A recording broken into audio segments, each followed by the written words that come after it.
ভাইয়ের সংগ্রাম চলছে। আরে বোম বন্দুক ঘটে ফেলো, পেন খাতা হাতে তোলো, এই দাবিতে আইএসএফ এর সংগ্রাম চলছে। আইএসএফ শিক্ষা দেয়, পর্দা দেয়, বসতে গেলে লড়তে হবে। আইএসএফ শিক্ষা দেয়, পর্দা দেয়, বাঁচতে গেলে লড়তে হবে। আরে তাই তো বলি শিরায় শিরায় রক্ত, আরে শিরায় শিরায় রক্ত।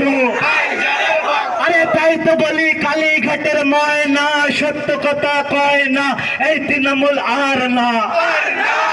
আরে কালীঘাটের ময়না সত্য কথা কয় না, এই তৃণমূল আর না। আরে কালীঘাটের ডাইনি শিল্প হতে দেয়নি, এই তৃণমূল আর না। আরে শিল্প নাই শিল্প চাই, এই দাবিতে আইএসএফ এর সংগ্রাম। আরে কর্ম নয় কর্ম চাই, এই দাবিতে আইএসএফ এর সংগ্রাম। ইনকিলাব ইনকিলাব। আমি শুধু এই স্লোগানের একটা শব্দ তুলে নিচ্ছি, যেটা আমরা আমাদের স্টেজ থেকে বলি না, যে ওই একটা শব্দ বলেছে শিল্পের আগে, এই শব্দটা আমরা তুলে নিচ্ছি। আচ্ছা, আমি শুধু আজকে একটা বিষয় বলেছে, আইএসএফকে নাকি বিজেপির বি টিম বলেছে, তাই তো? বিয়ের আগে কি আসে? এই বিয়ের আগে কি আসে? এই জোরে বলুন, বিয়ের আগে। তাহলে বিজেপির এই টিমটা কে? বিজেপির এই টিমটাকে খুঁজে আগে বার করুক উনি, তারপরে বিয়ের দিকে আসবে। বিজেপির বি টিম যখন আইএসএফের কথার জবাব দিতে পারছে না, সেই ধরনের অভিযোগদের আমার দিকে দিচ্ছে।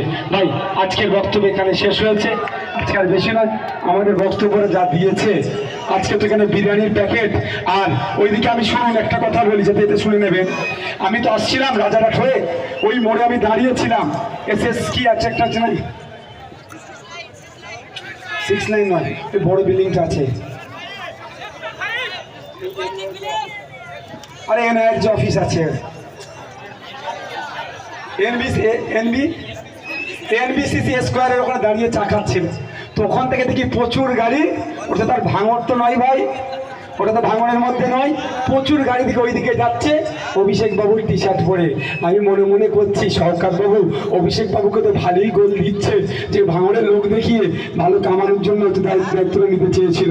বাইরে থেকে লোক নিয়ে এসে ভিড় করাচ্ছে, আর বিরিয়ানির প্যাকেট দিয়ে ভিড় করাচ্ছে। ওটা আমরা পারবো না। এখানে যারা এসেছে তারা ভালোবেসে এসেছে, তাদের ভবিষ্যৎকে সুরক্ষিত করার জন্য এসেছে। তবে একটা কথা আমি বলে যাই আপনাদের, 2016 থেকে 21-এর মধ্যে ভাঙড়ে যে বিপর্যয়টা এসেছিল পাওয়াল গিল্ডকে কেন্দ্র করে, তখন ভাঙড়ে কিন্তু যদি বিরোধী দলের এমএলএ এমপি থাকতো, ওইটা করার সাহস পেত না। তৃণমূলের এমএলএ ছিল বলে ওয়াকাফ প্রপার্টি সহ আপনাদের উপরে একটা বুলডোজার চালিয়েছিল। আপনাদের বলি, যদি 2024-এ আপনারা যদি এমপি করে তৃণমূল কাউকে পাঠান, আমি কিন্তু সন্দেহ করছি নিজেকে, আমার সন্দেহ হচ্ছে পার্লামেন্টে গিয়ে অসামরিক বাহিনীর যে বিমান বাহিনী আছে তার এয়ারপোর্টের জন্য হয়তো সেই মন্ত্রীর সাথে ঘুষ করে ভাঙড়ের জমিটা তুলে দিতে পারে।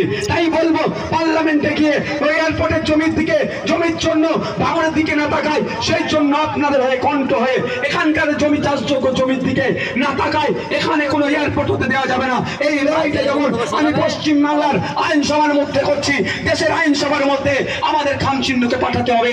আপনাদের বলি, তাহলে আপনার সিকিউর থাকবেন। কিন্তু আমার বিশাল সন্দেহ, এই যে পুলিশ দিয়েছে, এই নওশাদকে ঠান্ডা করা নয়। কারণ আমি তো বোমগুলি পিস্তলের রাজনীতি করিনি। আমাকে যখন অ্যারেস্ট করেছিল, আমাদের যাদেরকে ধরেছিল শুধু জিজ্ঞাসা করেছে, এই নওশাদ তোদেরকে বোম কিনার গুলি কিনার টাকা কি করে দেয়? আর এরা উত্তর দিয়েছে, উল্টে টাকা চাই আমাদের কাছ থেকে এই প্রোগ্রামের জন্য। তো উত্তর দিয়ে দিয়েছে, ওরা দেখে নিয়েছে যে নওশাদের কাজ করে না। তাহলে কি করতে হবে? পুলিশটা কেন দিয়েছে? আগামী দিনে ওদের লক্ষ্য আছে কি, ভাঙড়কে উচ্ছেদ করে ভাঙড়ে এয়ারপোর্ট করবে। কারণ ভাঙড়ে কারা থাকে বেশি? মুসলমানরা থাকে। ভাঙড়ে কারা থাকে বেশি? দলিতরা থাকে। ভাঙড়ে কারা থাকে বেশি? আদিবাসীরা থাকে, অর্থাৎ পিছড়ে বর্গের মানুষেরা থাকে, শ্রমজীবী মানুষ থাকে। ভাঙড়কে উচ্ছেদ করতে হবে। তাই বলছে, এই উচ্ছেদের বিরুদ্ধে লড়াই আমি রাজ্যের আইনসভার মধ্যে করছি, এবং আপনাদের বলছি, আমাদের প্রতিনিধিকে দেশের আইনসভার মধ্যে পাঠিয়ে রাখতে হবে। ওখান থেকে কোনো বিল বা এই ধরনের কোনো চক্রান্ত করলে সেখানে দাঁড়িয়ে চোখে চোখ রেখে লড়াই করবে। ঠিক আমি যেমন পশ্চিমবাংলার বিধানসভার মধ্যে লড়াই করছি। সকলে ভালো থাকবেন।